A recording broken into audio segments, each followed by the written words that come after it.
Invitation invitation എന്ന് പറഞ്ഞാൽ ഇത് ശരിക്കും പറഞ്ഞാൽ പ്രോപ്പർ ആയിട്ട് നമ്മൾ അപ്പോയിന്റ്മെന്റ് എടുക്കുക എന്ന് പറയുമ്പോൾ അപ്പോയിന്റ്മെന്റ് നമ്മൾ പ്രോപ്പർ ആയിട്ട് എടുക്കാൻ അത് ആ സെയിലിന്റെ അതായത് ആ ഒരു പ്രോസസ് ഉണ്ട് അതിന്റെ പാതി വഴി പിന്നിട്ടു എന്ന് പറയും. കാരണം ഈ ഒരു പ്രോസസ് സെയിൽസിലാണെങ്കിലും നമ്മൾ നെറ്റ്വർക്ക് മാർക്കറ്റിംഗിലാണെങ്കിലും നമ്മൾ ഇതിലൊക്കെ എല്ലാറ്റിലാണെങ്കിലും ഇത് എല്ലാ മേഖലയിലാണെങ്കിലും ഈ ഒരു അപ്പോയിന്റ്മെന്റ് എടുക്കുക എന്ന് പറയുമ്പോൾ ഇൻവിറ്റേഷൻ എന്ന് പറയുമ്പോൾ അത് ശരിക്കും അതിന്റെ ഒരു പകുതി ദൂരം പിന്നിട്ടു എന്ന് നമുക്ക് പറയാൻ പറ്റും.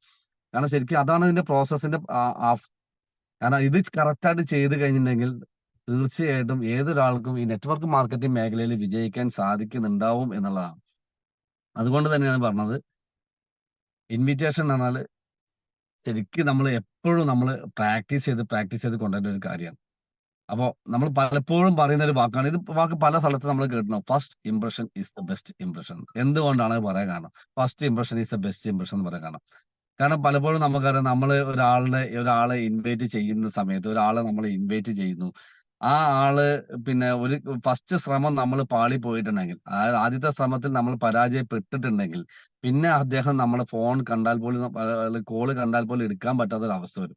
അതുകൊണ്ട് തന്നെയാണ് ഇതിൽ ഫസ്റ്റ് ഇംപ്രഷൻ, അതായത് ഫസ്റ്റ് ഒരാളെ നമ്മൾ എങ്ങനെയാണ് ഇംപ്രസ് ചെയ്യുന്നത് അത് തന്നെയാണ് നമുക്ക് ബെസ്റ്റ് ആയിട്ട് ഇതിൽ കിട്ടുന്നത്. അതിന്റെ ബെസ്റ്റ് റിസൾട്ട് ആയിട്ട് നമുക്ക് കിട്ടുന്നത്.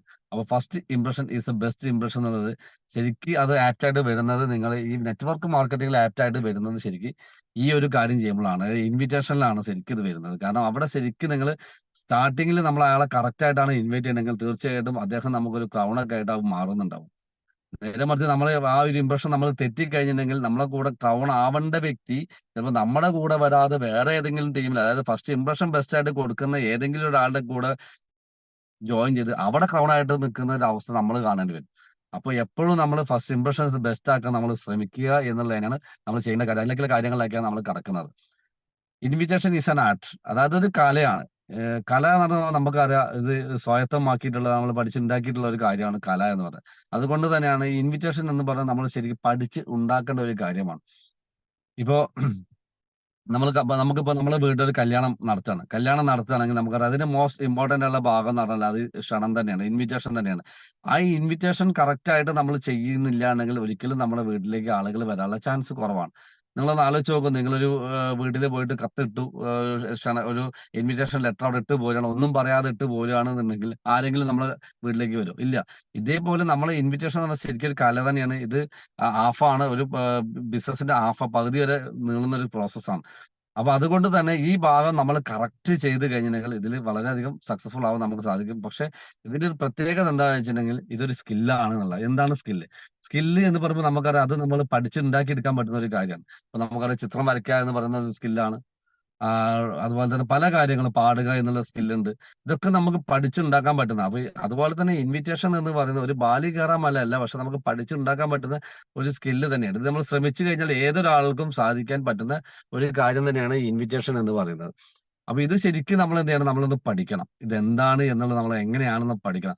അതുകൊണ്ടാണ് first impression is best impression എന്ന് പറയാൻ കാരണം. അപ്പോൾ ആദ്യം നമ്മൾ ചെയ്യേണ്ടതെന്ന് വെച്ചാൽ നമ്മൾ തന്നെ ജോയിൻ ചെയ്ത സമയത്ത് നമ്മൾ അപ്ലൈനെ ഉപയോഗിക്കുക എന്നുള്ളതാണ്.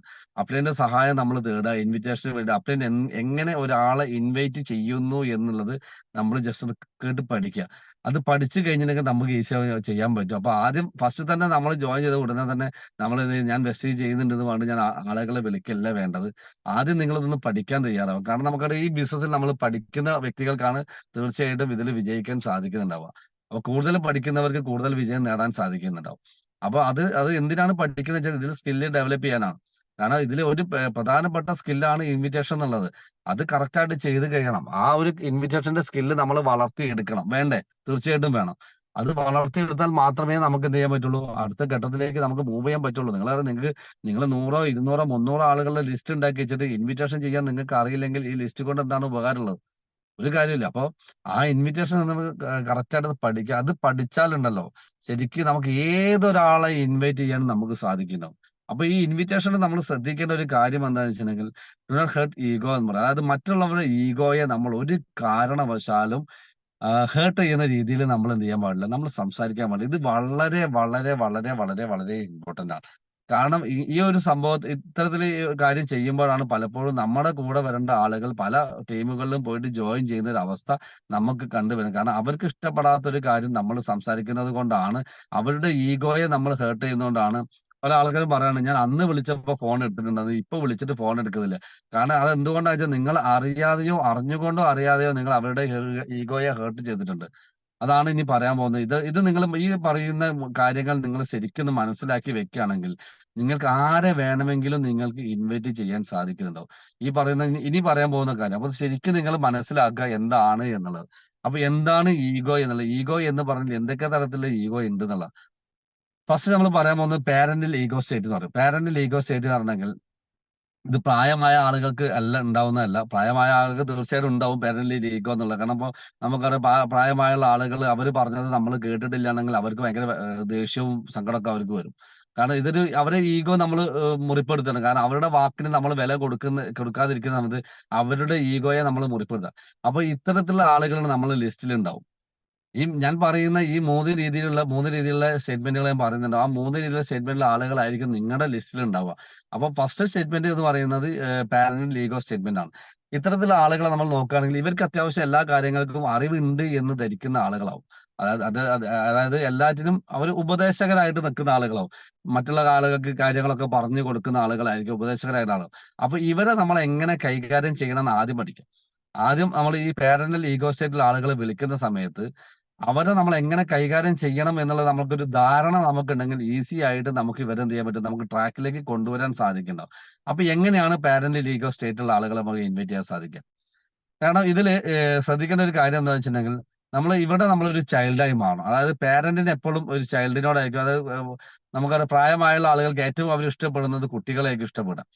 അപ്പൊ അതുകൊണ്ട് അവിടെ നമ്മളൊരു ചൈൽഡായിട്ട് മാറുക എന്നുള്ളതാണ്. ഈ ഉദാഹരണത്തിലേക്ക് പറഞ്ഞാൽ നിങ്ങൾക്ക് പെട്ടെന്ന് മനസ്സിലാവും ഞാൻ ഈ പറഞ്ഞു വരുന്നത് എന്താണ് എന്നുള്ളത്. ഇപ്പൊ ഒരു ഉദാഹരണം പറയുകയാണെങ്കിൽ നിങ്ങളെ ഇപ്പോ ഞാനൊരു ഉദാഹരണം നമ്മളെ സുധീഷ് മാറാടിനെ എടുക്കാം. അദ്ദേഹം അങ്ങനെ ആണെന്നല്ല പറയുന്നത്. ഞാനൊരു ഉദാഹരണത്തിന് വേണ്ടി എടുക്കാണ്. എനിക്ക് പറയാൻ പറ്റുന്ന എന്റെ അപ്ലയൻസിന്റെ പേരാണല്ലോ. അപ്പോ സുധീഷ് മാറാടിനെ എടുക്കാം. ഇദ്ദേഹം ഈ ഒരു സ്റ്റേറ്റ്മെന്റിലുള്ള ആളാണെന്ന് വിചാരിക്കുക. കാരണം ഇദ്ദേഹത്തിന് എല്ലാ കാര്യങ്ങളും അറിയാം. ഒരുപാട് അറിവുകളുണ്ട്. ഒരുപാട് അറിവുകളുള്ള ഒരു വ്യക്തിയാണ്. അപ്പൊ ഈ വ്യക്തിയെ ഞാൻ എങ്ങനെ ബിസിനസ്സിലേക്ക് ഞാൻ ഇൻവൈറ്റ് ചെയ്യണം എന്നുള്ളതാണ് ഇനി പറയാൻ പോകുന്നത്. കാരണം ഇവിടെ ഞാനും ഒരു അറിവുള്ള ആളാണ്, അല്ലെങ്കിൽ എനിക്ക് ഒരുപാട് കാര്യങ്ങൾ അറിയാം എന്നുള്ള രീതിയിൽ ഒരു സ്റ്റേറ്റ്മെന്റിൽ ഞാൻ നിന്ന് കഴിഞ്ഞിട്ടുണ്ടെങ്കിൽ എനിക്ക് ഇദ്ദേഹത്തിനോട് സംവദിക്കാൻ സാധിക്കില്ല. കാരണം അത് ക്ലാഷ് ആയി പോകും. കാരണം അപ്പൊ ഞാൻ അവിടെ വേണ്ടത് ഞാനൊരു ചൈൽഡായിട്ട് മാറുക എന്നുള്ളതാണ് എനിക്ക് ചെയ്യാൻ പറ്റുന്ന ഏറ്റവും നല്ലൊരു പ്രോസസ്സ്. അപ്പൊ അങ്ങനെയുള്ള ഒരാളെ ഞാൻ വിളിക്കുന്നത് എങ്ങനെയായിരിക്കും? ഞാൻ സുധീഷ് മാറനാടിന് ഞാൻ ജസ്റ്റ് ഫോൺ ചെയ്യുന്നു. ഫോൺ ചെയ്ത സമയത്ത് ഞാൻ പറയുന്നു, അദ്ദേഹത്തോട് പറയേണ്ട ഒരു കാര്യം, ഗുഡ് മോർണിംഗ് ഗുഡ് മോർണിംഗ് പറയാം. പറയാം. അപ്പൊ അദ്ദേഹത്തിനോട് പറയാം, ഞാൻ ഇപ്പോ ഒരു സംഭവം ചെയ്ത ഒരു പ്രൊജക്ടിൽ ഇൻവോൾവ് ചെയ്തിട്ടുണ്ട്. അപ്പൊ ആ പ്രൊജക്ടിനെ കുറിച്ചിട്ട് എനിക്ക് കുറച്ച് ഡൗട്ടുകൾ ഉണ്ട്. അപ്പൊ നിങ്ങൾക്കാണ് ഇതിനെ കുറിച്ച് ഒരുപാട് കാര്യങ്ങൾ പറഞ്ഞു തരാൻ എന്നെ സഹായിക്കാൻ നിങ്ങൾക്ക് സാധിക്കുന്നുണ്ടാവും. അപ്പൊ അതുകൊണ്ട് തന്നെ ഞാൻ ആ പ്രൊജക്ടിനെ കുറിച്ച് കൂടുതൽ അറിയാൻ ആഗ്രഹിക്കുന്നു. അപ്പൊ അത് എനിക്ക് നിങ്ങളുമായിട്ടൊന്ന് കാര്യങ്ങൾ ഷെയർ ചെയ്താൽ മാത്രമേ എനിക്ക് കൂടുതൽ കാര്യങ്ങൾ എനിക്ക് മനസ്സിലാക്കാൻ സാധിക്കുള്ളൂ. അപ്പൊ അതുകൊണ്ട് എനിക്കതൊന്ന് ജസ്റ്റ് ഒന്ന് കാണിച്ചു തരാൻ ആഗ്രഹമുണ്ട്. അപ്പൊ നിങ്ങൾ എപ്പോഴാണ് അവിടെ വീടുണ്ടാവുക? എപ്പോഴാണ് എനിക്ക് കുറച്ച് സമയം തരാൻ സാധിക്കുക? ആ സമയത്ത് ഞാൻ വരാം. എനിക്കിത് കുറച്ച് കാര്യങ്ങളൊന്ന് ക്ലിയർ ചെയ്യാനുണ്ട്.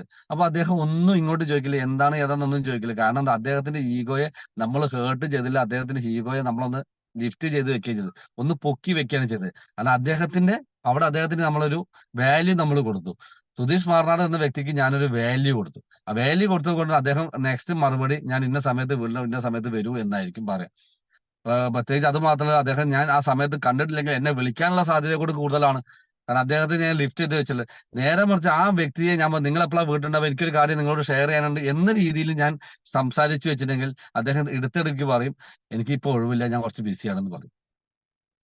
ഇതൊരു കാര്യം നമ്മൾ ശ്രദ്ധിക്കുക. അത് ചിലപ്പം പ്രായമുള്ള ആള് നല്ല കേട്ടോ. അപ്പൊ നമ്മളെ കൂടെ പഠിച്ച ആളുകൾക്കും ഇത്തരത്തിലുണ്ടാവുക. ഇപ്പൊ നമ്മളെ കൂടെ പഠിച്ച ആളുകളാണെങ്കിൽ തന്നെ അപ്പൊ അവർക്ക് നമ്മൾ ക്ലാസ്സിൽ ബെസ്റ്റ് ആയിട്ടുള്ള ആളുകളായിരുന്നെങ്കിൽ അവർക്ക് ആ തോന്നലുണ്ടാവാം. കാരണം ഞാൻ എന്നേക്കാൾ കൂടുതൽ വിദ്യാഭ്യാസമുള്ള ആളെ, അല്ല എന്നേക്കാൾ കൂടുതൽ നല്ല പഠിക്കുന്ന ഒരു വ്യക്തിയാണ് എന്ന് അങ്ങനെ തോന്നൽ വരാം. അപ്പൊ ഈ ഒരു ഇത് നമ്മളെ ലിസ്റ്റിലുള്ള ആളുകളെ, നമ്മൾ ഇത്തരത്തിലുള്ള ആളുകളെ നമ്മൾ ആദ്യം കണ്ടെത്തുക. ഈ പാരന്റൽ ഈഗോ സ്റ്റേറ്റ് അത് നമുക്ക് ശരിക്കും അറിയാൻ പറ്റുമല്ലോ. കാരണം നമ്മളുമായിട്ട് അവരെങ്ങനെയാണ് ഇടപഴകുന്നത് എന്ന് മനസ്സിലാക്കിയാൽ മതി. കാരണം നമ്മളെ ലിസ്റ്റിൽ ഉണ്ടാവുക എന്നുണ്ടെങ്കിൽ നമുക്ക് രണ്ട് തരത്തിലുള്ള ആളുകളാണ് ലിസ്റ്റിൽ ഉണ്ടാവുക. ഒന്ന് നമ്മൾ അറിയുന്ന ആളുകളുണ്ടാവും, നമ്മളെ അറിയുന്ന ആളുകളുണ്ടാവും, പിന്നെ നമ്മൾ സ്ട്രേഞ്ചേഴ്സ് ആയിട്ട് പരിചയപ്പെടുന്ന ആളുകളുണ്ടാവും. അത്രമാത്രം നമ്മൾ അടുത്തറിയാത്ത ആളുകളുണ്ടാവും. അപ്പൊ ഈ രണ്ട് തരത്തിലുള്ള ആളുകൾ നമുക്കുണ്ടാവും. പക്ഷെ ഞാനിപ്പോ പറഞ്ഞുകൊണ്ടിരിക്കുന്നത് നമ്മളെ അറിയുന്ന ആളുകളെ കുറിച്ചിട്ടാണ്. അവരെ എങ്ങനെ ഇൻവൈറ്റ് ചെയ്യണം എന്നുള്ള കാര്യങ്ങളാണ് ഞാൻ ഷെയർ ചെയ്തുകൊണ്ടിരിക്കുന്നത്. അപ്പോ ഈ പാരന്റൽ ഈഗോ സ്റ്റേറ്റ് എന്ന് പറയുമ്പോൾ അത് തീർച്ചയായിട്ടും അവരെ നമ്മൾ ഒരിക്കലും അവരെ ഹേർട്ട് ചെയ്യുന്ന രീതിയിൽ നമ്മൾ സംസാരിക്കാൻ പാടില്ല. അവരെ നമ്മളൊരു കുട്ടിയായിട്ട് മാറണം. അപ്പൊ എപ്പോഴും പ്രായമായുള്ള ആളുകൾക്ക് കുട്ടികളെയാണ് ഇഷ്ടം. അപ്പൊ അതുകൊണ്ട് നമ്മളൊരു കുട്ടിയായിട്ട് മാറി കഴിഞ്ഞിട്ടുണ്ടെങ്കിൽ അവരവിടെ അപ്പോയിന്റ്മെന്റ് തരും. അപ്പോയിന്റ്മെന്റ് തന്നതിന് ശേഷം നമ്മൾ അവരുമായിട്ട് സംവദിക്കുന്നു. ഇപ്പൊ നമ്മൾ അപ്ലൈനെ കൂട്ടി പോയി സംസാരിക്കുന്നു. അപ്ലൈനെ കൂട്ടി പോയിട്ട് നമ്മൾ അവിടെ പോയി സംസാരിക്കുന്ന സമയത്ത് തീർച്ചയായിട്ടും നമ്മൾ എന്ന വ്യക്തി അവിടെ എന്ത് ചെയ്യുന്നത്, അവിടെ നമ്മളൊരു പേരന്റ് ആയിട്ടും നമ്മൾ മുമ്പിൽ ഇരിക്കുന്ന കുട്ടി ആള് ചൈൽഡായിട്ടും മാറുന്നുണ്ടാവും. അല്ലെങ്കിൽ അവരും നമ്മളും ഒരേ സ്റ്റേറ്റിലേക്ക് നമ്മൾ വരുന്നുണ്ടാവും. അപ്പൊ അവരും നമ്മൾ ഒരേ സ്റ്റേറ്റ് ഓഫ് മൈൻഡിലേക്ക് നമ്മൾ വരുന്നത്. അവിടെയാണ് നമുക്ക് റിസൾട്ട് കിട്ടുന്നുണ്ടാവുക. അല്ലെങ്കിൽ അവര് ചിലപ്പോൾ നമ്മൾ ഒരു പാരന്റൽ സ്റ്റേറ്റിലേക്ക് വരും, അവരൊരു ചൈൽഡ് സ്റ്റേറ്റിലേക്ക് വരുന്നു. കാരണം അവർക്ക് മനസ്സിലാവും അവർ ഈ കേൾക്കുന്ന കാര്യത്തെ കുറിച്ച് അവരെക്കാൾ കൂടുതൽ അറിവുള്ള ആൾ നമ്മളാണെന്ന് മനസ്സിലാവും. പക്ഷെ അത് ആദ്യം തന്നെ നമ്മൾ അപ്പോയിന്റ്മെന്റ് എടുക്കുന്ന സമയത്ത് തന്നെ നമ്മൾ പറഞ്ഞു കഴിഞ്ഞാൽ അവർ നമുക്ക് അപ്പോയിന്റ്മെന്റ് തരില്ല.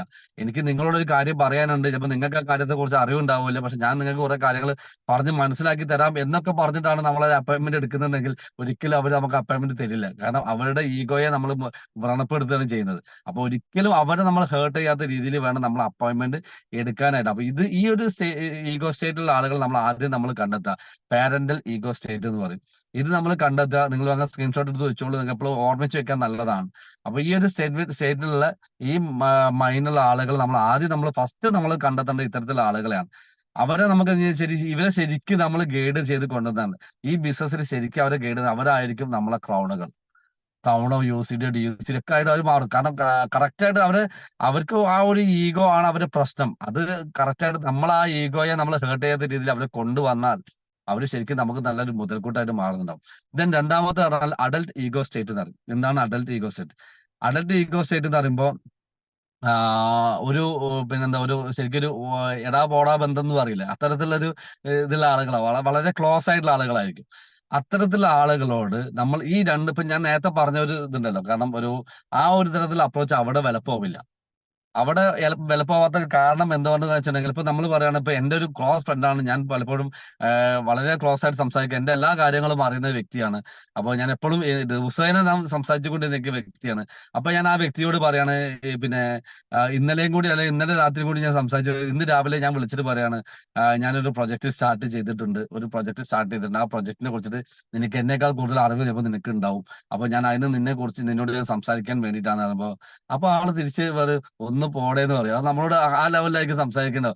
കാരണം അത് അദ്ദേഹത്തിന് ലയിക്കില്ലായിരിക്കും. കാരണം നമ്മുടെ ആ ഒരു രീതിയിലുള്ള സംസാരത്തിലേ അവിടെ നമ്മൾ ഇത്രയും കാലം ആ വ്യക്തിയോട് നമ്മൾ എങ്ങനെയാണോ സംവദിച്ചിരുന്നത് അതുപോലെ തന്നെ ആയിരിക്കണം. അതുകൊണ്ടാണ് പറഞ്ഞത്, ഒരു വാടാ പോടാ ടൈംസിലാണ് നമ്മൾ അദ്ദേഹത്തെ കൈകാര്യം ചെയ്യുന്നതെങ്കിൽ തീർച്ചയായിട്ടും അത് നീ വീട്ടിലുണ്ടോ, ഞാൻ അങ്ങോട്ട് വരാം, നിന്നൊന്ന് കാണേണ്ട ആവശ്യമുണ്ട്, ഇത്രേ ആ അപ്പോയിന്റ്മെന്റിന്റെ ആവശ്യമുള്ളൂ. അപ്പൊ ഈ ആളുകളെ നമ്മൾ തിരിച്ചറിഞ്ഞ് കഴിഞ്ഞിട്ടുണ്ടെങ്കിൽ ഈ രീതിയിൽ അപ്പോയിന്റ്മെന്റ് ഫിക്സ് ചെയ്യുക. ഇപ്പൊ ഒരു ഉദാഹരണം, ഞാൻ അതിലൊരു ഉദാഹരണം പറയുകയാണെങ്കിൽ, ഇപ്പൊ ആർ കെ ഞാനെന്ന് പറഞ്ഞാൽ ഒരു ഫ്രണ്ട്സ് ആണ്, ഒരുപാട് വർഷങ്ങളായിട്ടുള്ള ഫ്രണ്ട്ഷിപ്പാണ് ഞങ്ങൾ തമ്മിൽ. ഒരുപാട് കാരണം തകർക്കാൻ പറ്റാത്ത വിശ്വാസം എന്നൊക്കെ പറഞ്ഞാൽ അത്രയും ബോൾഡ് ആയിട്ടുള്ള ഒരു ഫ്രണ്ട്ഷിപ്പാണ് ഞങ്ങളുടേത്. അപ്പോ ആ ഒരു ഫ്രണ്ട്ഷിപ്പിൽ എനിക്കറിയാം, അപ്പൊ ഞങ്ങൾ എന്നും ഡെയിലി സംസാരിക്കുന്ന ആളുകളാണ്. അത് ബിസിനസ്സിൽ ഇല്ലെങ്കിലും ഞങ്ങൾ ഡെയിലി സംസാരിക്കുന്ന ആളുകളാണ്.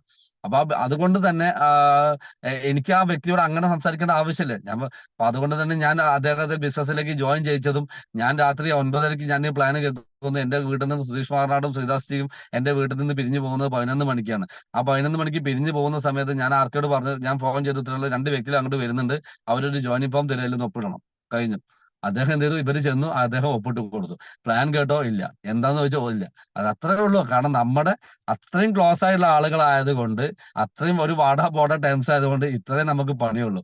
അവരെ അപ്പോയിന്റ്മെന്റ് എടുക്കാൻ നമുക്ക് ബുദ്ധിമുട്ടില്ല. പക്ഷെ അവിടെ നമ്മൾ എന്ത് ചെയ്യാൻ പാടില്ല, ഇത്തരത്തിലുള്ള പാരന്റൽ ഈഗോസ്റ്റായിട്ടുള്ള ആളുകളെ അപ്പോയിന്റ്മെന്റ് എടുക്കുന്ന രീതിയിൽ ഒരു കാരണവശാലും അപ്പോയിന്റ്മെന്റ് എടുക്കരുത്. അത് അപ്പോയിന്റ്മെന്റ് എടുത്തു കഴിഞ്ഞിട്ടുണ്ടെങ്കിൽ അവര് നമുക്കെതിരെ തിരിയും. നിങ്ങൾ ആലോചിച്ച് നോക്കുക, നമ്മുടെ അത്രയും നമുക്ക് വേണ്ടപ്പെട്ട ആളുകൾ നമ്മൾക്കെതിരെ തിരിഞ്ഞു കഴിഞ്ഞാൽ അത് ഏറ്റവും കൂടുതൽ ബുദ്ധിമുട്ടായിട്ട് നമുക്ക് മാറും. എന്നെ സംബന്ധിച്ച് പറയാൻ ഞാൻ ആ ആ ഭാഗം വളരെ മോശപ്പെട്ട രീതിയിൽ ഇൻവിറ്റേഷൻ നടത്തിയൊരു വ്യക്തിയാണ്. കാരണം ഈ ഒരു ഓപ്പർച്യൂണിറ്റിക്ക് അത് ഡയറക്ട് സെല്ലിംഗ് മേഖലയ്ക്ക് വരുന്ന സമയത്ത് ഈ തരത്തിൽ എന്റെ വളരെ അടുത്ത ഫ്രണ്ട്സിനോടൊക്കെ ഞാൻ എന്ത് ചെയ്തു, അപ്പൊ നമുക്കന്നൊരു സ്ക്രിപ്റ്റ് തയ്യാറാക്കി തരും. അപ്പോഴേ നമുക്കൊരു സ്ക്രിപ്റ്റ് തയ്യാറാക്കി തരും. കാരണം നമുക്കത് ഒരു സ്ക്രിപ്റ്റഡ് ആയിട്ടുള്ള ഒരു കാര്യം, ഒരു സിനിമയിലാണെങ്കിൽ പോലും സ്ക്രിപ്റ്റഡ് ആയിട്ടുള്ള ഒരു സിനിമയിൽ അഭിനയിക്കാനും അത് സംവിധാനം ചെയ്യാനൊക്കെ സംവിധായകനും വളരെ ഈസി ആയിരിക്കും. അതേപോലെ തന്നെ നമുക്ക് അപ്ലൈൻ ഒരു സ്ക്രിപ്റ്റ് ചെയ്ത് തന്നു. ആ സ്ക്രിപ്റ്റ് ചെയ്ത് തന്നപ്പോൾ ഞാൻ ആ സ്ക്രിപ്റ്റ് പ്രകാരം വായിച്ചു. പക്ഷെ എന്റെ അപ്ലൈൻ എങ്ങനെ ഇൻവൈറ്റ് ചെയ്യണം ഈ ഒരു സ്റ്റേറ്റ്മെന്റ് എനിക്ക് പറഞ്ഞിട്ടുണ്ട്, അല്ലെങ്കിൽ ഒരു അഡൽട്ട് ഈഗോ അങ്ങനെ ഉണ്ടല്ലോ, അതുപോലത്തെ ആ ഒരു സാധനം എനിക്ക് പറഞ്ഞു തന്നിട്ടുണ്ടാവില്ല. അപ്പൊ അതുകൊണ്ട് തന്നെ ഞാൻ എല്ലാവരെയും ഒരേപോലെ ഞാൻ വിളിച്ചത്.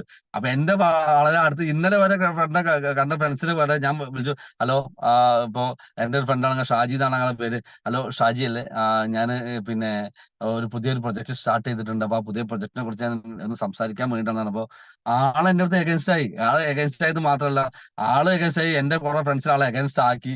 കൂടെ പറഞ്ഞ ഞാൻ ഈ ഡയറക്ട് സെല്ലിംഗ് വന്നതിന് എന്റെ വീട്ടിലേക്ക് വരുന്ന വഴികളിൽ പിന്നെ പോസ്റ്റർ ഒട്ടിക്കുകയും ചെയ്തു ഡയറക്ട് സെല്ലിങ്ങിനെതിരായിട്ട്. കാരണം ഞാൻ ചെയ്യുന്ന കമ്പനിക്ക് എതിരായിട്ട് പോസ്റ്ററുകൾ ഒട്ടിക്കുക. അപ്പൊ അവിടെ എനിക്ക് സംഭവിച്ചത്, ഞാൻ അവരുടെ ഈഗോയെ ഞാൻ എന്ത് ചെയ്യും, വ്രണപ്പെടുത്തി. കാരണം അതിനെ ഞാൻ അവർക്ക് തോന്നി ഞാൻ ആക്കി സംസാരിച്ചാന്ന് തോന്നിയിട്ടുണ്ടാവാം. എന്താണ് എന്നല്ല. അപ്പൊ അങ്ങനെ നമ്മൾ ആ ഒരു ലെവലിൽ ഒരിക്കലും നമ്മൾ സംസാരിക്കരുത്. അഡൽട്ട് ഈഗോ സ്റ്റേറ്റ്മെന്റ് പറയുമ്പോൾ അവര് നമ്മളെ അങ്ങനെ ശരിക്കും കണ്ടിട്ട് നമ്മളെപ്പോഴും നമ്മളോട് ചിരിച്ചു കളിച്ച് സംസാരിക്കാൻ ഇഷ്ടപ്പെടുന്ന ആളുകളാണ്. ഒരേ ലെവൽ ഒരേ വൈബിൽ നിൽക്കുന്ന ആളുകളാണ്. ഇത് നെക്സ്റ്റ് വരുന്നത് ചൈൽഡ് ഈഗോ സ്റ്റേറ്റ് ആണ്. ചൈൽഡ് ഈഗോസ് എന്താണ്? കുട്ടികളുടെ മൈൻഡ് സെറ്റിൽ, കാരണം ഇവരെപ്പോഴും ചിരിച്ച് കളിച്ച് ഒരു സീരിയസ് ഉണ്ടാവില്ല. അങ്ങനെ ആ ലെവലിൽ നടക്കുന്ന ആളുകളായിരിക്കും. പ്രത്യേകിച്ച് ഒരു സീരിയസ് ആയിട്ട് ഒന്നും ഉണ്ടാവില്ല. അവരെന്താ ഇങ്ങനെ എപ്പോഴും ഒരു കളിചിരിയും തമാശയൊക്കെ ആയിട്ട് പോകുന്ന ആളുകൾ. ഇത്തരത്തിലുള്ള ആളുകൾ നമ്മളെ ലിസ്റ്റിലുണ്ടാവും. ഇവരെ എങ്ങനെ നമ്മൾ കൈകാര്യം ചെയ്യണം? ഇവരെ ഒരിക്കലും നമുക്ക് എന്ത് ചെയ്യാൻ പറ്റില്ല. ഈ ഒരു ഇപ്പൊ ഒരു കുട്ടിയായിട്ട് കൈകാര്യം ചെയ്ത് കഴിഞ്ഞാൽ അവിടെ ഒരിക്കലും നമുക്കത് ഇതില്ല. ഞാൻ ഫസ്റ്റ് പറഞ്ഞതുപോലെ ആ ഒരു ലെവലിൽ ഇപ്പൊ ഞാൻ വിളിച്ചിട്ട് ആ ലെവലിൽ ഞാൻ സംസാരിക്കുകയാണ്. നിങ്ങൾക്ക് എന്നേക്കാൾ കൂടുതൽ അറിവുള്ള വ്യക്തിയാണല്ലോ, അപ്പൊ എനിക്ക് ഒരു പ്രൊജക്ടിനെ കുറിച്ച് സംസാരിക്കാൻ നിങ്ങൾക്ക് ഹെൽപ്പ് ചെയ്യാൻ പറ്റും എന്ന് പറഞ്ഞിട്ടുണ്ടെങ്കിൽ അദ്ദേഹത്തിന് ഒരിക്കലും അത് വർക്കൗട്ട് ആവില്ല. രണ്ടാമത്തെ രീതിയിൽ ഞാൻ പറയുകയാണെങ്കിൽ ആ ലെവലിലും ഒരിക്കലും വർക്കൗട്ട് ആയില്ല. അപ്പൊ അവിടെ കുട്ടികളെ ഞാൻ എന്ത് ചെയ്യണം? ഒരു ഉപദേശകന്റെ റോളിൽ ഞാൻ സംസാരിക്കണം. ആ ഉപദേശം, അതായത് ഞാനൊരു പാരന്റ് ആയിട്ട് ഞാൻ സംസാരിക്കാം. കുട്ടികൾ എപ്പോഴും ഇഷ്ടപ്പെടുന്ന പാരന്റ്സ്. അപ്പൊ പാരന്റ് ആയിട്ട് ഞാൻ സംസാരിക്കണം. അപ്പൊ അവിടെ ഞാൻ സംസാരിക്കേണ്ട വ്യക്തി അത്തരത്തിലുള്ള മൈൻഡ് സെറ്റുള്ള ആളോട് ഞാൻ സംസാരിക്കേണ്ടത്, ഞാൻ വിളിക്കണം. വിളിച്ചതിന് ശേഷം ഞാൻ പറയണം, ഹലോ, ഞാനൊരു സീരിയസ് ആയിട്ട് ഒരു കാര്യം നിന്നോട് സംസാരിക്കാൻ വേണ്ടിയിട്ടാണ് ഞാൻ ഇപ്പോൾ വിളിച്ചത്. അപ്പോൾ ആ ഒരു കാര്യത്തിനെ കുറിച്ച് ഇപ്പൊ നിങ്ങൾക്ക് വളരെ ഉപകാരപ്പെടുന്ന കാര്യമാവും. അപ്പോ എന്തായാലും നീ ഇത് കേൾക്കണം. കേട്ടതിന് ശേഷം നീ തീരുമാനിക്കണം. എന്തായാലും ഇപ്പൊ നിനക്ക് ഒരുപാട് ഉപകാരപ്പെട്ടേക്കാം. അപ്പൊ നാളെ ഒരു പണി ചെയ്യണം. നാളെ നീ ഒന്നുകിൽ നീ എന്റെ വീട്ടിലേക്ക് വരണം, അല്ലെങ്കിൽ ഞാൻ നിന്നെ കാണാൻ അങ്ങോട്ട് വരും. നിനക്ക് ഏതാ സൗകര്യം ചോദിക്കാം. അപ്പൊ ആള് പറയും, ഞാൻ നിങ്ങളെ വീട്ടിലേക്ക് അങ്ങോട്ട് വരാമെന്ന് പറയും. അപ്പൊ ആളെ നമ്മളെ വീട്ടിലേക്ക് വരുത്തും. ഇത് ആ ഒരു ചൈൽഡ് ഈഗോ സ്റ്റേറ്റുള്ള ആളുകളാണ്. അവരെ ഒരിക്കലും നമ്മൾ വ്രണപ്പെടുത്തരുത്. അവർ ആ ലെവലിൽ നമ്മൾ വിളിക്കുക. നമ്മളൊരു ഉപദേശകനോ അല്ലെങ്കിൽ നമ്മളൊരു പാരന്റ് ഒക്കെ ആയിട്ട് സംസാരിക്കുന്ന ലെവലിൽ നമ്മൾ സംസാരിച്ചുകൊണ്ട് അവരെ വിളിച്ചു കഴിഞ്ഞിട്ടുണ്ടെങ്കിൽ തീർച്ചയായിട്ടും അവരെ നമുക്ക് ഈ ഒരു ലെവലിലേക്ക് കൊണ്ടുവരാൻ സാധിക്കുന്നുണ്ടാവും. അപ്പൊ ഈ ഒരു 3 ഈഗോ സ്റ്റേറ്റിലുള്ള ആളുകളെ നിങ്ങൾ ആദ്യം ചെയ്യേണ്ടത് നമ്മൾ കണ്ടെത്തുക എന്നുള്ളതാണ്. നമ്മുടെ ലിസ്റ്റിൽ നിന്ന് ഇത്തരത്തിലുള്ള മൂന്ന് തരത്തിൽ നമ്മൾ തരംതിരിക്കുക. ഇപ്പൊ ഇന്നലെ പറഞ്ഞ പോലെ അതുപോലെ തന്നെ ആ മോഡലിൽ നിങ്ങൾ ലിസ്റ്റ് ചെയ്തതിന് ശേഷം നിങ്ങൾ ഇൻവിറ്റേഷൻ തുടങ്ങുന്നതിന്റെ മുന്നേ ഈ 3 തരത്തിലായിട്ട് നിങ്ങൾ എന്ത് ചെയ്യുക? മാറ്റി എഴുതിയതിനു ശേഷം അതിൽ ഓരോ ലെവലിലുള്ള ആളുകൾ നിങ്ങൾ ഇത്തരത്തിൽ വിളിച്ചു കഴിഞ്ഞിട്ടുണ്ടെങ്കിൽ തീർച്ചയായിട്ടും നിങ്ങൾക്ക് ഇതിൽ റിസൾട്ട് ഗ്യാരണ്ടീഡ് ആയിട്ട് കിട്ടും. കാരണം അത് ഉറപ്പാണ്. കാരണം എന്നെ സംബന്ധിച്ച് ഞാൻ ഒരുപാട് ലിസ്റ്റ് കുളം തോണ്ടിയ ഒരാളാണ്.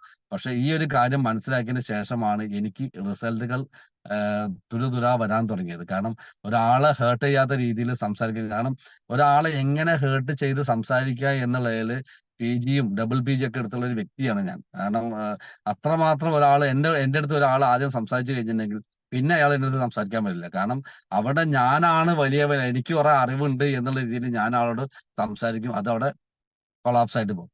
പക്ഷെ ഈ ഒരു കാര്യം ഞാൻ മനസ്സിലാക്കിയതോട് കൂടിയിട്ട് ഞാൻ തീർച്ചയായിട്ടും ഞാൻ തിരുത്താൻ തുടങ്ങി. ആ ഒരു തിരുത്തിയിട്ട് കിട്ടിയ റിസൾട്ടാണ് ഞാൻ നിങ്ങളുമായിട്ട് പങ്കുവെച്ചത്. അപ്പൊ നിങ്ങൾക്ക് ആ കാര്യങ്ങളെല്ലാം ബോധ്യപ്പെട്ടു എന്ന് വിചാരിക്കുന്നു. ഇനി എന്തെങ്കിലും സംശയങ്ങൾ ഉണ്ടെങ്കിൽ നിങ്ങൾക്ക് ചോദിക്കാവുന്നതാണ്. Okay, thank you. അപ്പൊ ഇനി ഞാൻ കുറച്ച് കാര്യം കൂടി സംസാരിച്ച ശേഷം ഞാൻ ഈ ഒരു സെഷൻ ഞാൻ വൈൻഡപ്പ് ചെയ്യണം. കാരണം ഇൻവിറ്റേഷൻ എന്ന് പറഞ്ഞു, ഇൻവിറ്റേഷൻ ഒരിക്കലും നമുക്ക് ഒരു ബാലി കയറ മലയല്ല. ഇത് പഠിച്ചു കഴിഞ്ഞാൽ ഇത്തരത്തിലുള്ള കാര്യങ്ങളൊക്കെ നമ്മൾ പഠിച്ചു കഴിഞ്ഞാൽ ഒരിക്കലും നമുക്കതൊരു ബാലി കയറ മല ആവില്ല. ഇത് ചെയ്യാത്തത് കൊണ്ടാണ് നമുക്കൊരു ബാലി കയറായിട്ട് മലയായിട്ട് നമുക്ക് തോന്നുന്നത്. പലപ്പോഴും തുടക്കത്തിലുള്ള ആളുകളൊക്കെ തെറ്റ് ചെയ്യുന്നത് എന്താ വെച്ചിട്ടുണ്ടെങ്കിൽ അവര് നേരിട്ട് അങ്ങോട്ട് വിളിക്കും, എല്ലാവരും വിളിക്കും. വിളിച്ചിട്ട് എന്ത് ചെയ്യും? ഞാൻ മെസ്സേജ് ജോയിൻ ചെയ്തിട്ടുണ്ട്, എന്റെ കൂടെ ചെയ്യണം എന്ന് പറഞ്ഞ് എല്ലാവരും വിളിക്കും. അതോട് കൂടിയിട്ട് പിന്നെ അവര് വിളിച്ചാൽ ഫോൺ എടുക്കാതെയാവും. കാരണം എന്താണെന്ന് വെച്ചിട്ടുണ്ടെങ്കിൽ ഇത് നമ്മളെ മാർക്കറ്റിലുള്ള ആളുകൾ, നിങ്ങളൊരു കാര്യം മനസ്സിലാക്കണം. നമ്മളെ പുറത്തുള്ള ആളുകൾ, ഈ ബിസിനസ്സിൽ ജോയിൻ ചെയ്യാത്ത ആളുകളെ സംബന്ധിച്ച് ഇവർക്ക് പലതരത്തിലുള്ള അറിവുകളുണ്ട്. അപ്പൊ നമ്മൾക്ക് കിട്ടിയിട്ടുള്ള അറിവ് കഴിഞ്ഞാൽ വെസ്റ്റേജിനെ കുറിച്ചുള്ള പോസിറ്റീവായുള്ള അറിവുകളായിരിക്കും നമുക്ക് കിട്ടിയിട്ടുണ്ടാവും. പക്ഷെ അവരുടെ കയ്യിൽ പോസിറ്റീവായുള്ള അറിവുകളേക്കാൾ കൂടുതൽ നെഗറ്റീവായിട്ടുള്ള അറിവുകളായിരിക്കും അവർക്ക് കിട്ടിയിട്ടുണ്ടാവുക. കാരണം ചിലപ്പോൾ ഒരു പക്ഷേ അവരുടെ കൂടെ പിന്നെ അവരുടെ ഏതെങ്കിലും ബന്ധു വെസ്റ്റിൽ ജോയിൻ ചെയ്ത് പണ്ട് സ്റ്റോപ്പ് ചെയ്തിട്ടുണ്ടാവാം. അല്ലെങ്കിൽ ഏതെങ്കിലും ഡയറക്ട് സെല്ലിംഗ് കമ്പനിയിൽ ജോയിൻ ചെയ്തിട്ട് സ്റ്റോപ്പ് ചെയ്ത അപ്പൊ അങ്ങനെയുള്ള അനുഭവങ്ങൾ പലതരത്തിലുള്ള തേർഡ് പാർട്ടി ആയിട്ടുള്ള പലതരത്തിലുള്ള അനുഭവങ്ങൾ അവർക്ക് ഉണ്ടായിരിക്കാം. അപ്പൊ അത്തരത്തിലുള്ള അനുഭവങ്ങളൊക്കെ അവർക്ക് ഉള്ളത് കൊണ്ടായിരിക്കാം അവരെന്ത് ചെയ്യുന്നത്, അവര് തീർച്ചയായിട്ടും അതിൽ നിന്ന് നമ്മളിന്ന് വിട്ടു നിൽക്കാനുള്ള കാരണം. അപ്പൊ അത് നമ്മൾ മനസ്സിലാക്കണം. അപ്പൊ ആദ്യം തന്നെ കയറിയിട്ട് വെസ്റ്റീജ് പറഞ്ഞുകൊണ്ട് ഇവര് വെസ്റ്റീജ് മോശമായത് കൊണ്ടല്ല, Vestige is A number one company, വളരെ വണ്ടർഫുൾ ആയിട്ടുള്ള ഒരു കമ്പനിയാണ്. കാരണം നമ്മൾ ചിന്തിക്കേണ്ട ഒരു കാര്യം മനസ്സിലാക്കണം. ഏകദേശം 3000 കോടിക്ക് അടുത്ത് ടേൺ ഓവർ ഉണ്ടാക്കുന്ന ഒരു കമ്പനിയുടെ ഡിസ്ട്രിബ്യൂഷനാണ് നമ്മളെ കയ്യിലുള്ളത്. കാരണം ശരിക്കും അത്രയും വാല്യൂ ഉള്ള ഒരു കാര്യമാണ് നമ്മളെ കയ്യിലുള്ളത്. പക്ഷെ ഇത് പലപ്പോഴും നമ്മൾ ഒരാളെ അടിച്ചേൽപ്പിക്കുന്ന രീതിയിലായിരിക്കും ഇത് കൊടുക്കരുത്. അദ്ദേഹം നമ്മുടെ കയ്യിൽ നിന്ന് വാങ്ങിക്കൊണ്ടുപോകുന്ന രീതിയിലായിരിക്കണം നമ്മൾ അദ്ദേഹത്തിന് പ്രസന്റ് ചെയ്യുന്നത്. അദ്ദേഹത്തിന് വേണ്ടിയിട്ട് പ്രസന്റ് ചെയ്യുന്ന രീതിയിലായിരിക്കണം നമ്മൾ പ്രസന്റ്, അല്ലാതെ നമ്മൾക്ക് വേണ്ടിയിട്ട് പ്രസന്റ് ചെയ്യുന്ന രീതിയിൽ ഒരിക്കലും ആ ഒരു കാര്യത്തിന് പ്രസന്റ് ചെയ്യരുത്. ഇത് നിങ്ങൾ മനസ്സിലാക്കിയിട്ടുണ്ടെങ്കിൽ തീർച്ചയായിട്ടും ഈ ഒരു കാര്യം നിങ്ങൾക്ക് ഉപകാരപ്പെട്ടു എന്ന് ഞാൻ വിശ്വസിക്കുന്നു. കാരണം ഈ ഒരു കാര്യം, കാരണം എത്ര നിങ്ങൾക്ക് പ്ലാൻ ചെയ്യാൻ കഴിവുണ്ടെങ്കിലും, എത്ര ലിസ്റ്റ് നിങ്ങളുടെ കയ്യിലുണ്ടെങ്കിലും, എല്ലാ കഴിവുകളും നിങ്ങളുടെ കയ്യിലുണ്ടെങ്കിലും, ഇൻവിറ്റേഷൻ എന്ന് പറയുന്ന ഒരു കാര്യം നമ്മൾക്കില്ല. അതുപോലെ പ്രൊഡക്റ്റിനെ പറ്റി വെൽനസ് കൊടുക്കാനാണെങ്കിലും, അല്ലെങ്കിൽ പിന്നെ പ്ലാൻ പ്രസന്റേഷൻ ആണെങ്കിലും, ഇൻവിറ്റേഷൻ പ്രോപ്പർ അല്ല എങ്കിൽ നമുക്ക് അപ്പോയിന്റ്മെന്റ് കിട്ടില്ല. അപ്പോയിന്റ്മെന്റ് കിട്ടിയിട്ടില്ല എന്നെങ്കിൽ നമുക്കവിടെ പ്ലാൻ പ്രസന്റ് ചെയ്യാനോ വെൽനസ് പ്രസന്റ് ചെയ്യാനോ സാധിക്കില്ല. അപ്പൊ എല്ലാറ്റിന്റെയും ഒരു പ്രധാന ഘടകം എന്ന് പറയുന്നത് ഇൻവിറ്റേഷൻ തന്നെയാണ്. അപ്പൊ ഇൻവിറ്റേഷൻ ആണ് നമ്മളെ ഈ ബിസിനസ് വളർത്തുന്നത് മനസ്സിലാക്കുക. അത് പ്രോപ്പറായിട്ട് ചെയ്യാനുള്ള കാര്യങ്ങൾ ആദ്യം പ്രാക്ടീസ് ചെയ്യുക. പ്രാക്ടീസ് ചെയ്യുന്നതിന് ശേഷം, അതായത് നിങ്ങൾ ഒരാളെ വിളിക്കുന്നതിന് മുന്നേ ആ ആളെ വിളിക്കുന്നതിന് നിങ്ങളൊന്ന് ആക്ട് ചെയ്ത് നോക്കുക. ജസ്റ്റ് ഒന്ന് ഫോൺ ചെയ്തിട്ട് ഞാനിങ്ങനെ സംസാരിക്കുന്നില്ല, അങ്ങനെയൊക്കെ സംസാരിച്ച് നോക്കുക. ഞാനിതൊക്കെ ചെയ്ത് പ്രാക്ടീസ് ചെയ്തിട്ടുണ്ട്. ഒരുപാട് ആളുകൾ കണ്ണാടിയിലെ മുമ്പിൽ നിന്നിട്ട് ഇന്ന ആളോട് സംസാരിക്കുന്നതൊക്കെ പ്രാക്ടീസ് ചെയ്തിട്ടുണ്ട്. അതൊക്കെ ചെയ്തതിന് ശേഷമാണ്, കാരണം ഒരുപാട് പാളിച്ചകൾ, തുടക്കത്തിൽ ഒരുപാട് പാളിച്ചകൾ വന്നു. ഇപ്പൊ ഒരു 100 പേരൊക്കെ വിളിച്ചിട്ടുണ്ടെങ്കിൽ വെറും 10-20 ആളുകളെ നമുക്ക് അപ്പോയിന്റ്മെന്റ് തരുന്നുള്ളൂ. പക്ഷെ ഇന്നത്തെ രീതിയിൽ ഒരു 100 പേരെ വിളിച്ചു കഴിഞ്ഞാൽ നമുക്ക് 99 പേരും നമുക്ക് അപ്പോയിന്റ്മെന്റ് തരുന്നുണ്ട് എന്നുള്ളതാണ്. കാരണം എന്താണെന്ന് വെച്ചാൽ നമ്മളത് പഠിച്ചെടുത്തു. അല്ലാതെ ഇപ്പൊ നമ്മുടെ കഴിവല്ല, നമ്മളത് ആ സ്കില്ലിനെ നമ്മൾ സ്വായത്തമാക്കിയതുകൊണ്ട് നമുക്ക് വന്നു ചേർന്ന ഗുണങ്ങളാണ്. അതുകൊണ്ടാണ് ഇന്ന് അതെല്ലാം റിസൾട്ടാക്കി മാറ്റാൻ പറ്റും. തീർച്ചയായിട്ടും നിങ്ങൾക്കും ഇത് മാറ്റിയെടുക്കാൻ പറ്റും. നമുക്കറിയാം എന്തിലും 80-20 പ്രിൻസിപ്പിൾ ആണ്, ലോ ഓഫ് ആവറേജ് എന്ന നിയമം എല്ലാറ്റിലും വർക്ക് ചെയ്യും. പക്ഷെ അത് തുടക്കക്കാരെ സംബന്ധിച്ച് 80-20 പ്രിൻസിപ്പിൾ ആവും. കാരണം 100 ആളുകളെ വിളിച്ചു കഴിഞ്ഞാൽ 20 പേരാവും അപ്പോയിന്റ്മെന്റ് കിട്ടുക. പക്ഷെ അത് നിങ്ങൾ ഈ ഒരു ബിസിനസ്സിലൂടെ കയറി കയറി വരുന്ന സമയത്ത് നിങ്ങൾ പഠിച്ച് നിങ്ങളെ സ്കില്ലുകൾ ഡെവലപ്പ് ചെയ്ത് വരുന്നതിനനുസരിച്ചിട്ട് ഈ ലോ ഓഫ് ആവറേജിലുള്ള റേഷ്യോ നിങ്ങൾക്ക് മാറും. അത് കുറച്ച് കഴിയുന്ന സമയത്ത് നിങ്ങൾ പിന്നെ 80-20 എന്നുള്ളത് 50-50 ആയിട്ട് മാറും. പിന്നെ അത് കുറച്ച് കഴിയുമ്പോൾ 80-20 നേരെ തിരിയാൻ തുടങ്ങും. അതായത് നിങ്ങൾ 100 പേരെ വിളിക്കുമ്പോൾ 80 പേര് യെസ് പറയും, 20 പേര് നോ പറയുന്ന ലെവലിലേക്ക് മാറും. പിന്നെ അത് അവിടുന്ന് മാറിയിട്ട് 100% നിങ്ങൾക്ക് റിസൾട്ട് കിട്ടുന്ന ലെവലിലേക്ക് നിങ്ങൾ മാറും. ഇപ്പോൾ ഭരതേട്ടനൊക്കെ ഒരാളെ വിളിച്ചു കഴിഞ്ഞാൽ തീർച്ചയായിട്ടും 100% റിസൾട്ട് കിട്ടുന്നുണ്ടാവും. അത്തരത്തിലുള്ള വ്യക്തികളായിട്ട് നമുക്ക് മാറാൻ സാധിക്കും. അപ്പൊ എല്ലാവരും ക്ഷമയോട് കൂടിയിട്ട് നിങ്ങൾ ഇതൊരു സ്കില്ലാണ് എന്ന് മനസ്സിലാക്കിയിട്ട് ഈ സ്കില്ലിനെ ഡെവലപ്പ് ചെയ്യാനുള്ള കാര്യങ്ങൾ നിങ്ങൾ ചെയ്യുക. Okay, visual. Thank you. ജയ് വെസ്റ്റീജ്.